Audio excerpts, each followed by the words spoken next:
第206章二级封印物。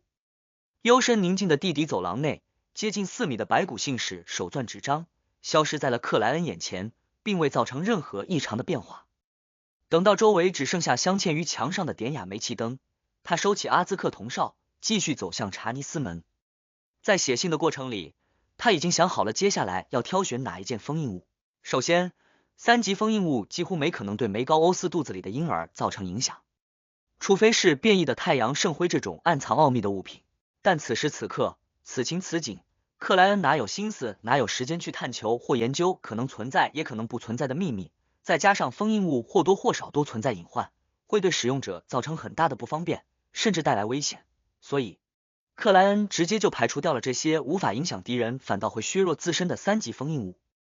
其次，廷根市职业者小队没有1级封印物，2级也只有3件，这本属于克莱恩不该知道的秘密，但鉴于情况危急，邓恩果断使用紧急条款，将大致的情况告诉了他。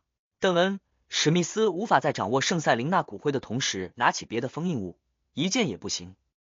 而廷根是查尼斯门后的2级封印物分别为2030、2078和2105。2-30的名称是永不枯竭的毒药，来源于一位突然发疯、序列名称未知的非凡者。他割掉自己的手腕自杀，让身体内的血液流入了一个不大的普通银杯。可是当他流光血液后，银杯却没有装满，里面的液体变得晶莹润泽，分外诱人，甚至有序列5的非凡者抗拒不了这种诱惑，喝下了这杯液体，被当场毒死。而中毒者死亡后，毒液会从他的皮肤毛孔内一点点沁出，重新聚拢在一起，与最开始相比，不多也不少。邓恩称，圣堂的研究人员怀疑高序列强者都会因此而死亡，但问题在于高序列强者们几乎不会被那杯毒药诱惑，且因为2030特征明显，没可能误服，要想毒死他们，必须先抓捕他们，牢牢控制住，强行灌下去。但为什么要这样麻烦呢？2030会不断诱惑周围的生物喝下它，使用者必须全神贯注地抗衡这种力量，稍有松懈，就会像做习惯动作般喝下手中的毒药。几乎是邓恩描述完的同时，克莱恩就已经决定不挑选这件封印物。2-78被称为死亡之门，它的外形就是一扇正常的木门，凡是通过它的生物都会直接死亡，未有高序列强者参与测试。它具备活着的特性，会一直试图逃跑，并可以变化外形，伪装成原本就存在的那些门。使用者如果出现失误，让它脱离了控制，那就必须小心，不能通过周围任何一扇门，尽量待在原地等待救援，或者直接弄碎墙壁离开。克莱恩有考虑使用2078，但反复权衡后，认为神话生物的直觉肯定很敏锐，应该可以分辨哪一扇是死亡之门，所以这件封印物的实战效果不会太好。最终他决定挑选2-105。这件封印物的名称是血管小偷，它的外形为一条粗大的僵化的血管，凡是触碰到它的人，不管有没有保护，都会被偷走生命。最开始并不明显，但如果一直不脱离接触，那半个小时之后就会有对应的外在表现了。邓恩称，因为序列5的邪教徒支撑了2个小时，从30多岁的壮汉变成了身体佝偻、皮肤松皱、头发白而稀疏、牙齿全部掉光的衰老之人。2105最大的特点是，佩戴它的人有机会窃取一定范围内某个目标的一项能力，高序列强者也会被偷，但几率较小。封印物能力生效的10分钟内，被窃取者会直接失去对应的能力，佩戴者则可以熟练的使用，10分钟后该项能力消失，被窃取者要等到第2天才能恢复。不管行不行，至少把获胜概率从 5% 提升到了 10%， 而我好歹也是执掌好运的黄黑之王。再说，我们的主要目的只是防患于未然，做最坏的打算，不一定会动手，希望帮手们尽快抵达。克莱恩停在了值守室外面，不再有任何的犹豫。对于封印物2-105的负面影响，他并不怎么担心，因为他不打算自己用。他的计划是给伦纳德，他自己有扬言符咒，以及不知道还会不会受压制的阿兹克铜哨。诗人同学，是时候表演你真正的秘密了。克莱恩低语一句，看见了站在值守室门口的西加克昂。这位白发黑瞳、气质沉静的兼职作家沉默了几秒道：你来看守查尼斯门吧，我的实力比你强，我的经验也比你丰富，但你没有扬言符咒。克莱恩笑笑道。于是，我已经序列8了，就算是这里，也不会安全。查尼斯门后具备活着特性的封印物们恐怕正蠢蠢欲动。我们要是失败了，在这里的人肯定也无法幸免。呵呵，我们在上面的目标是拖延时间，等待救援。这或许比查尼斯门附近更加安全。西加特昂缓慢地抿了下嘴唇，郑重地在胸口画了个绯红之月。愿女神庇佑你们。因为邓恩来不及书写文件，所以克莱恩无法直接进入查尼斯门，只能看着西加特昂推开一道缝隙，闪入里面。过了几分钟，他的身影出现于门边，左手握着一根苍白染血的粗大血管。克莱恩探长接过，顿时感觉身上似乎有微弱的电流在一遍遍冲刷。黑金级安保公司的接待大厅内，伦纳德已经摆脱了刚才那种僵硬的状态，表情不再有意状的说起新发现的拉尔乌斯租住过的房屋。是吗？他从来没有告诉过我。梅高欧斯微微皱眉，做出了相当正常的回答。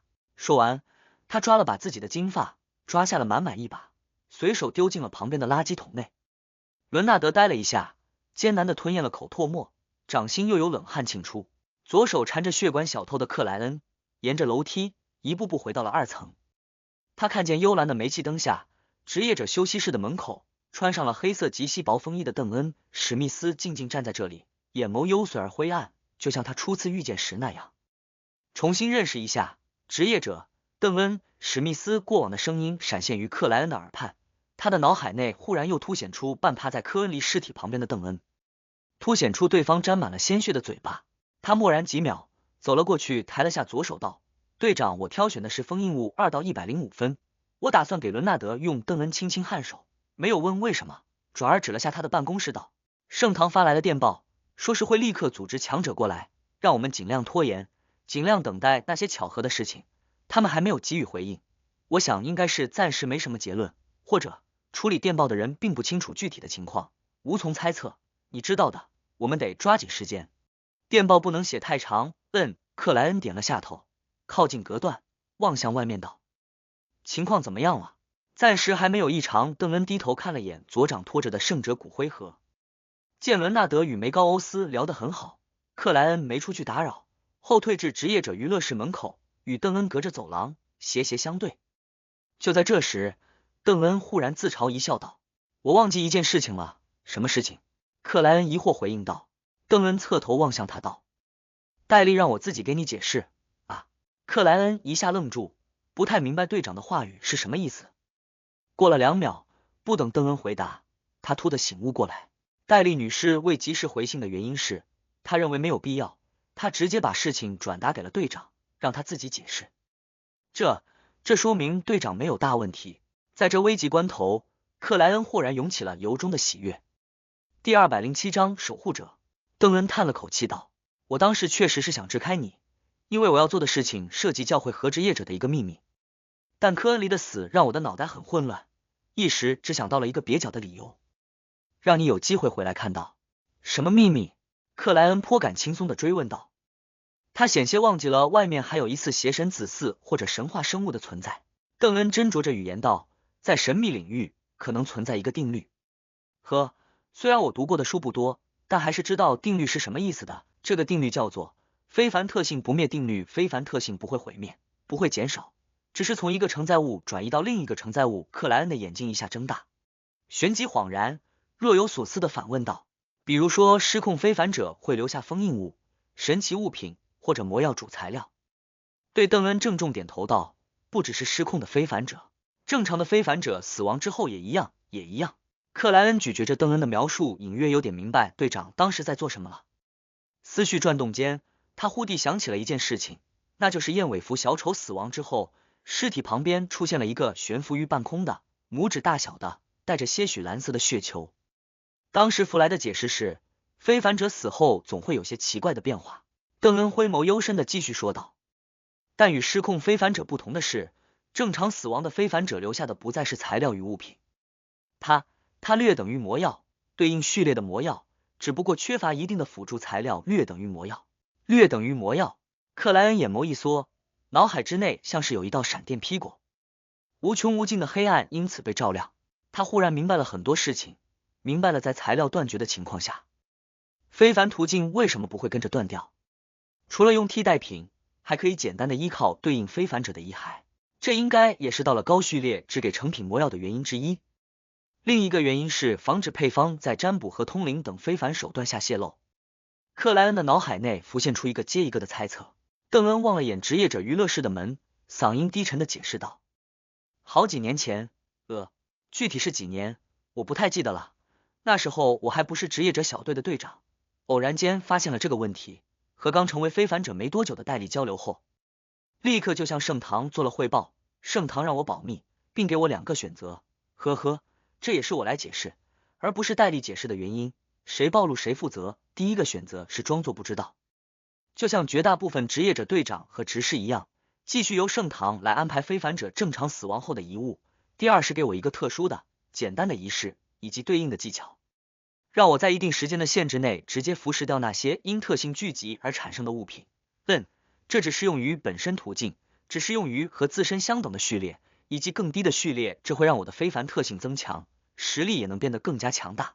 梦境相关的能力上，我现在不会比对应序列6差多少，这也是我为什么敢于对付雪伦夫人的原因。这样啊，还有这种事情。克莱恩缓缓吐气道，他终于明白自己之前为什么想破脑袋都想不到合理的解释，这根本就是因为前置知识欠缺啊，靠脑洞都无法弥补。这很符合所谓的特性不灭定律，一直这么聚集特性，会不会由量变到质变？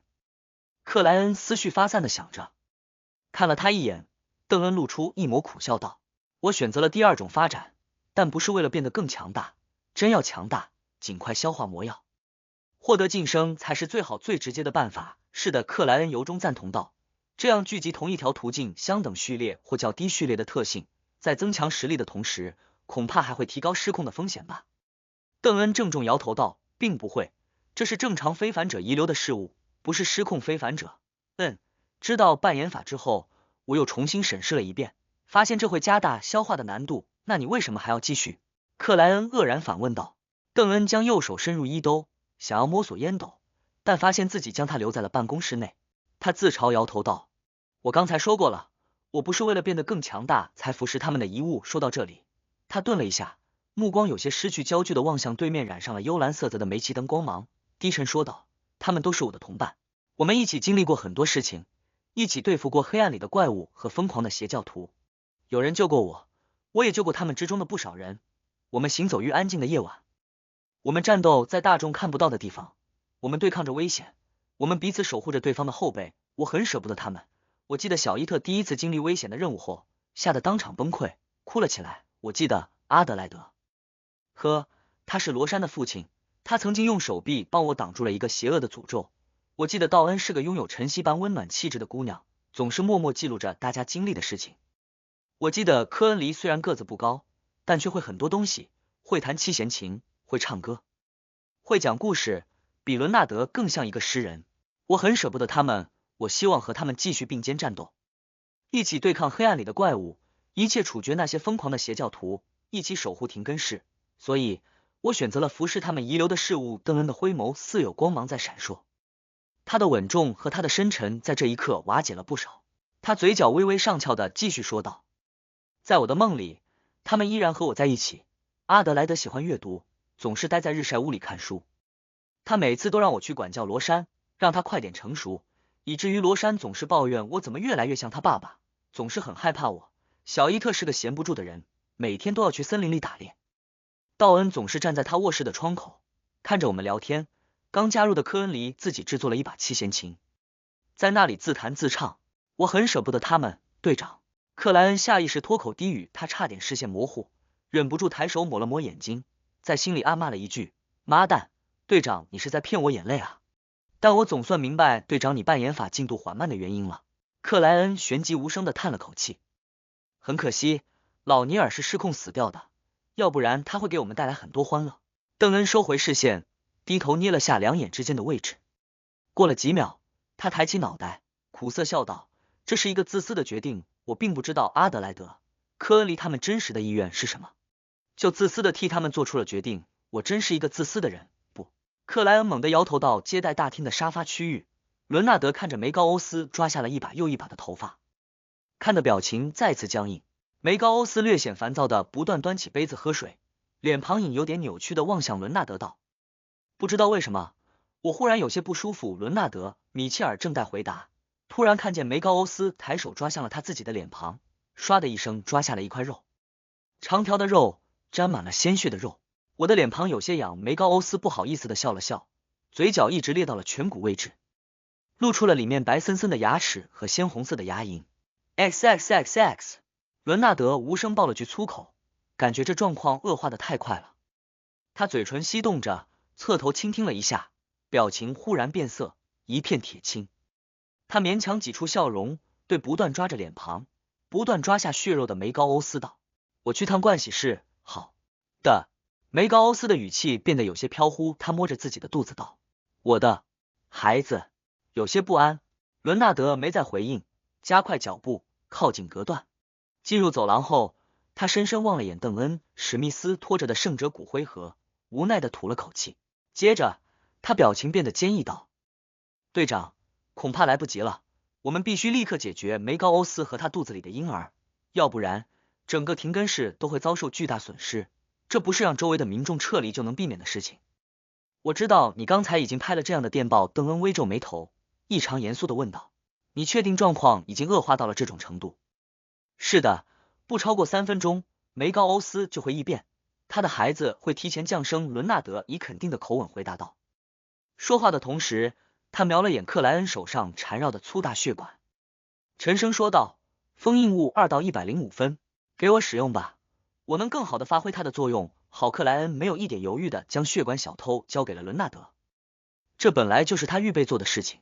就在这时，邓恩·史密斯扯了下领口，拍了拍黑色薄风衣，态度坚定的开口了：“我先带着圣塞琳娜的骨灰出去，你们过10秒钟，记住，默数10下再出来战斗，到时候无论我的状况是好是坏，你们都不能浪费时间。对准梅高欧斯和他肚子里的婴儿，做出你们最强有力的攻击。”说完，他转了过去，拖着骨灰盒，身形挺拔的走向了隔断位置。队长，克莱恩嘴唇发干的喊了一声队长，伦纳德也低沉喊道。邓恩停住脚步，回过头来，表情温和，嗓音醇厚的说道：“不要担心我，我不是一个人，阿德莱德、道恩、小伊特、科恩离他们在和我并肩战斗，不管面对什么样的危险。”他顿了一下，灰眸和蔼的望着克莱恩和伦纳德两人道：“也不要紧张，我们是在守护停根室。”他的嘴角翘起，露出了和往常没任何区别的笑容。说完这句，他不再停留，视线投向外面，脚步坚定的通过了隔断，只有那黑色的及膝风衣微微后扬。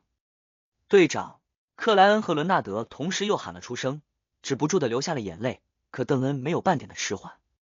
我们是一群时刻对抗着危险和疯狂的可怜虫，但我们更是守护者。第208章啼哭。滴滴滴，队长办公室内的收发报机呼声动静，似乎即将有新的电报出现。但克莱恩和伦纳德已分不出半点注意，他们正红着眼睛默数着秒针的跳动。10、9、8。这个时候，邓恩·史密斯左手托着4银质如骨头的方形盒子，表情凝重的进入了接待大厅，正不断扯下一把金发，抓出一道道深可见骨血痕的梅高欧斯像是受到了什么刺激，猛然站了起来，抬手指向身穿黑色薄风衣的邓恩·史密斯，尖利的喊叫道：“你想害死我的孩子！你想害死我的孩子！”砰！这尖锐到可怕的声音回荡之间，克莱恩就像被铁锤重重砸了一下脑袋，豁然忘记了默数，又头疼又眩晕。他的眼前刹那染上了一片血红，鼻端似有什么液体止不住的流出，下意识侧头望了一眼，他看见伦纳德·米切尔眼角、鼻端、嘴边尽是鲜血，脸庞苍白到了极点，身体摇摇晃晃，如要跌倒。我好像也是这样。克莱恩猛地收回思绪，从断点继续默数，主动跳了2秒。54尖锐到可怕的声音里，邓恩·史密斯幽邃的灰眸内布满了红丝，条条都清晰看见。他脸上的血管也凸显了出来，一根一根如同毒蛇，耳朵内则有股股赤水流淌而出。但他并没有因此而眩晕，右手仅是顿了1秒，就在强大意志力的驱使下，按住了圣塞琳娜的骨灰盒，揭开了盖子。里面是深沉到了极点的黑暗，黑暗中有一粒粒璀璨的细沙，这幅场景呈现梦幻般的美丽，就像夜晚的星空被装进了盒子内。四周豁然变暗，幽深笼罩了整个接待大厅，空气里随之荡起无数黑色的、冰冷的、滑腻的细丝，它们涌向了梅高欧斯，几乎瞬间就将他缠绕包裹起来。这不像是蛛丝，更如同某个不知名生物的一根根触手。梅高欧斯右边的眼球早被自己抓了下去，粘着染血的细带，挂在眼眶下面。他怒视着邓恩·史密斯，大声喊叫道：“你必须死！”砰！邓恩被无形的力量抛飞了，狠狠撞在了对面的墙上，撞得墙面开裂，砖块纷飞。他噗地吐出了一口鲜血，但双手依然捧着圣塞琳娜的骨灰盒，死死捧着，没让它掉落在地上。那黑色的、冰冷的、滑腻的无数细丝越收越紧，将梅高欧斯牢牢束缚在了原地。不管是突然腾起的染着煤般的火焰，还是梅高欧斯皮肤表面分泌出的充满亵渎意味的液体，都无法对他造成丝毫伤害。3、2、1，克莱恩和伦纳德同时抢出了隔断，一个手握温暖的、薄薄的晶片，一个已将血管小偷缠绕在了左腕，对准梅高欧斯张开了5根手指。几乎不再像个人类的梅高欧斯正竭力挣扎，左右肩膀各有血肉凸起，它们混杂着血管和青筋，圆滚滚像是小孩的脑袋。这2个脑袋之上有裂痕在飞快蔓延，似乎即将变成眼睛。梅高欧斯忽地察觉到了危险，大张开嘴巴，让嘴角一直裂到了耳根处。他要以亵渎之语诅咒面前每一个想要伤害他孩子的敌人。就在这时，伦纳德左手五指猛然合拢，腕部跟着旋转了半圈，他苍白的脸庞长成了干燥的颜色，上面的血管随之凸显，像是一条条细小的毒虫。梅高欧斯的亵渎之语卡在了喉咙里，戛然而止。他似乎一下失去了语言的能力，失去了诅咒别人的能力。克莱恩抓住这个机会，低沉开口，吐出了一个古赫密斯语单词：光。我要光，就有光。他顿觉掌中布满神秘花纹的薄薄晶片变得滚烫，看见它散发出刺目的光芒，就像是化身成了一轮小太阳。紧接着，克莱恩将大半灵性灌入，往被禁锢住的梅高欧斯扔出了这枚扬言符咒。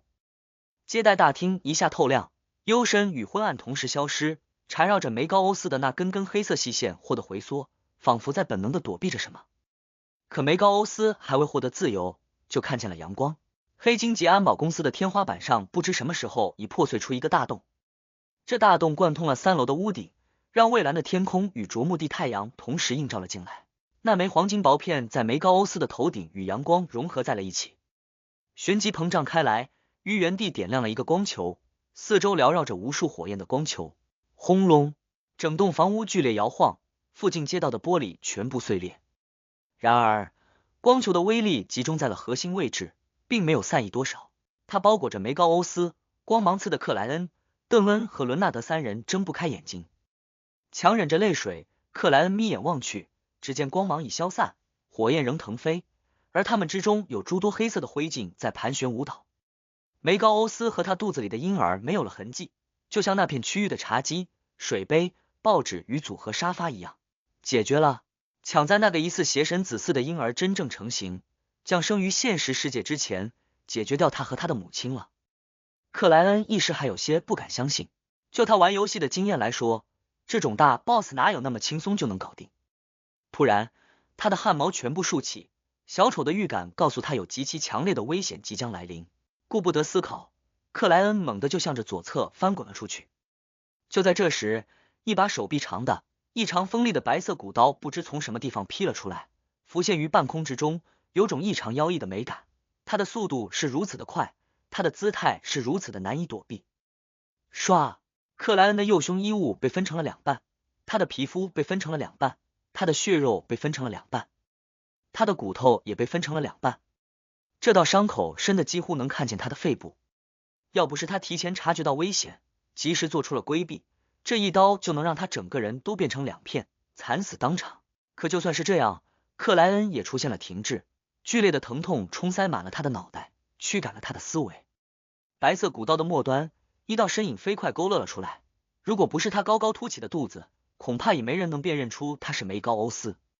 他的头发和衣裙被烧得干干净净，脸庞和身体的皮肤全部焦黑，正一块一块的往下脱落。他的鼻子被融化了，原本的位置只剩下2个黑色小洞。他的眼球不知所踪，凹陷的地方有淡白色的火焰在跳跃。梅高欧斯两边肩膀上突出的脑袋也被烧掉了，他的左臂变成了他手里握着的那把白色骨刀。妖异又圣洁，哐当，地板摇晃中，梅高欧斯无视着邓恩，无视着伦纳德，无视着重又卷来的那根根黑色的、冰冷的、滑腻的细丝，以闪现的姿态来到翻滚动作停滞的克莱恩面前，白色的骨刀对准脖子，即将斩出。忽然间，他听见了一道蕴含着强烈亵渎意味的声音：屈服！伦纳德左手抬起，用掌心锁定了梅高欧斯，万步缠绕的封印物2105从粗大的、苍白的、染着红色的血管变成了暗红色的、鼓胀到快要崩裂的肠子。他刚才借助血管小偷成功窃取了梅高欧斯的亵渎之言，如今则试图以对方的能力控制对方，也只有层次相等的能力才可以产生作用。被亵渎之言影响的梅高欧斯腰部微弯，双腿膝盖不断打颤，动作停顿了下来，周围的无数黑丝就像发现了美味的猎物，纷纷涌了上去。克莱恩也抓住机会，翻滚到另一个方向，留下了一路的赤红鲜血。不过他也从剧痛里缓和了下来，手掌探入衣兜，拿出了最后那枚扬言符咒，趁梅高欧斯又被控制，彻底解决他。如果被他撑到婴儿成功降生，那后果不堪设想。砰！梅高欧斯的脑袋自行爆炸了，焦黑的皮肤与血肉四散纷飞，但他那具无头的身体却借此摆脱了亵渎之言的影响。砰！梅高欧斯焦黑的身体化作一枚炮弹，以发射般的速度撞向了伦纳德，而由于亵渎之言被强行破坏，伦纳德竟短暂僵硬在了原地。这个时候，邓恩、史密斯依旧紧紧捧着圣塞琳娜的骨灰盒，脸庞异常的苍白，而被制造出来的那一根根冰凉黑线还差一点才能合围，即将染黑周围所有的空间。哐当！梅高欧斯撞在了伦纳德身上，将他撞到了墙上，将墙壁撞得轰然坍塌。伦纳德根根骨头开裂，口中不断溢血，连想要挣扎的冲动都没有，就直接昏迷了过去。梅高欧斯举起了白色的骨刀，但从圣塞琳娜骨灰盒里蔓延出来的那无数黑线又包裹了过来，要将他紧紧缠住，禁锢在原地。克莱恩没时间去在意自己的伤势，掏出了那枚薄薄的晶片。就在他要诵念古赫密斯文咒语时，幽深、昏暗、宁静的房间内忽然响起了一道突兀的声音：哇！那是婴儿的啼哭。第209章光。哇！梅高欧斯肚子里的婴儿发出了啼哭的声音，蠕动着想要降生，想要帮助母亲摆脱困境。那一根根黑色的、冰冷的、滑腻的细线像是受到了惊吓，又仿佛被无形的力量揪住，纷纷往后倒退。哇！邓恩和克莱恩同时出现了明显的眩晕，喉咙自行收紧，气管不断被压缩，呼吸瞬间变得艰难。他们的鼻端、他们的眼角、他们的耳畔往下滴落着赤红，所有的毛细血管仿佛都裂了开来。要不是克莱恩在进入灰雾之前总会经受一语和嘶吼的考验，要不是邓恩手捧着圣塞琳娜的骨灰，他们肯定已经晕厥了过去，就像伦纳德、米切尔一样。梅高欧斯那具无头的身体转了过来，正对向克莱恩，烧焦到一块块掉落的皮肤血肉和又圣洁又妖异的白色骨刀清晰映入了对方的眼眸。刚依靠丰富经验摆脱影响的克莱恩顿时头皮一麻，忘记了右胸的伤痛，似乎已经看见对方以闪现的姿态疯狂扑来，根本不给自己诵念咒文、灌注灵性、扔出扬言符咒的机会。就在他要翻滚躲避的时候，克莱恩看见梅高欧斯突然停滞，看见邓恩、史密斯的黑色风衣向后飘扬了起来，看见斜前方的队长埋下了脑袋，背部凸显出一道又一道粗大的、蠕动的条形事物，就像下面藏着毒蛇、藏着触手、藏着怪物。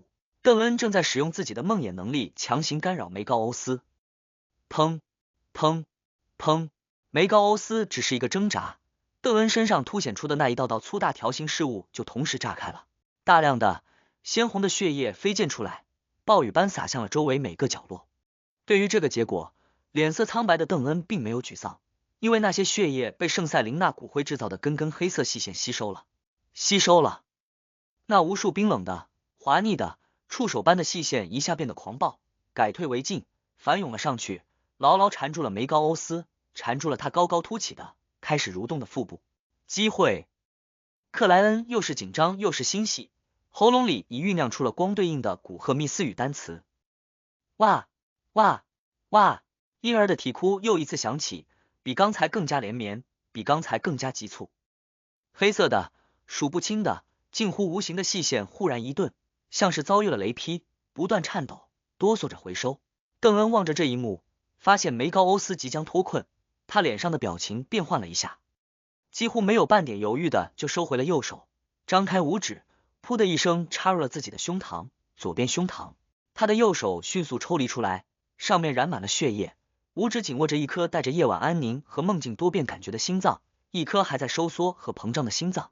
队长，克莱恩眼睁睁看着邓恩·史密斯将右手握住的心脏塞入了圣塞琳娜的骨灰盒里，他的视线飞快模糊，呜呜呜，如同夜深时梦魇声音的哭泣响起，那数不清的黑色细线带着异常冰冷和沉静的感觉重新收紧，牢牢的、死死的禁锢住了梅高欧斯。哪怕又有一声婴儿的啼哭从梅高欧斯的肚子里传出，他们也没有任何松动，甚至将这可怕的声音锁在了自身包裹之内。克莱恩的眼泪混杂着血液一滴滴滑落，口中低沉的吐出了一个古赫密斯语单词：光，照亮黑暗的光，带来温暖的光。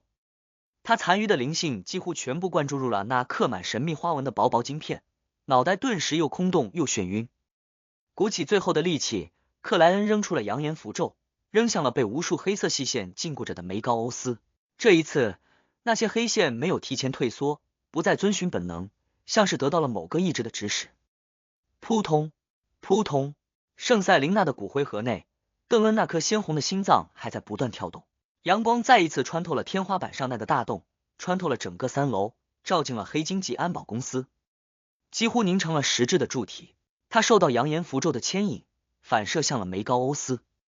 两者于无头怪物的上方融合，像是一轮太阳般爆发了。轰隆！赤白的光华里，克莱恩闭上了眼睛，脑海内铭刻下了最后的那幅画面。